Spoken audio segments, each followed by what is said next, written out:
چې کوم سړی مونځ کوي کنه صحیح مونځ اگر کدی ګناه کوي دا مونځ به یو ورځ د دې ګناه نه منع کي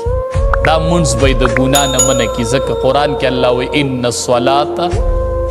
تنهى عن الفحشاء والمنکر دا مونځ چې دی دا بنده منع کوي د بې حیایي او د بدو کارو نو مونځ لویه فریضه ده او اهمه فریضه یوه خبره ځان سره یاد ساتو نارینه او زنانه چې کله د یو څیز ټکراو د مونځ سره راشي نو مونځ ړومبې کوئ لکه ستا میلمانه م رالو د مانځه ټیم نو مونږ وایو دا ډوډۍ خورو بیا به دا مونځ وکړو زنانه وایي ړومبې ډوډۍ تیارو بیا نه ړومبې مونځ کوو بیا به ډوډۍ وخورو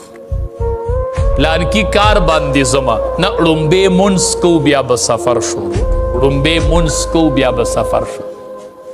تاسو خیال یې کنه مونږ په لاره په سفر هم روان یو ورګه دې جومات کې مونځ کوو ورګه دې جومات نه ړومبې به مونځ کوم بیا به سفر کوم مونځ له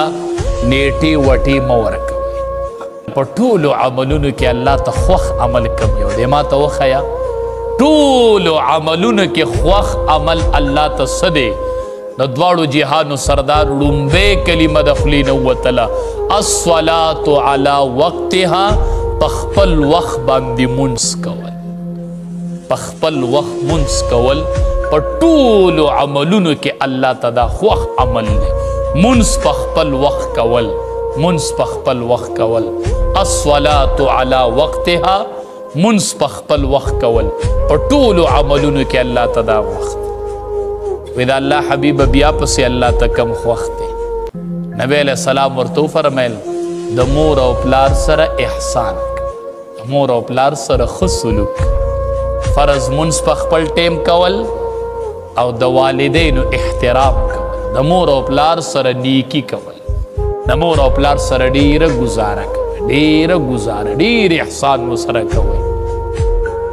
او دا دعاګانې وکړي بیا وروستو د هغې ثمرات را روان نو د مور او پلار سره فرض مونځ په ټیم کوه او د مور او پلار سره چې درنه څومره کیدی شي د ښه سلوک ښه روابط په جی سره اواز کوه امی جی وایه ابو جی وایه ښکلې خبرې ورسره کوه ځکه ته رکوټې وې دي تا سره ډېرې ښکلې خبرې کوي تا ژبه ماته کړې وه او دوی به تا سره ډېرې ښکلې خبرې کوي او دې ژبې ته او دې ته دا مور او پلار ډېر خوشحالېدل او دې وجود ته دا مور او پلار ډېر خوشحالېږي دې ماشوم ته وایي دی به زما سهاره ګرځي دی به زما په نقش قدم روان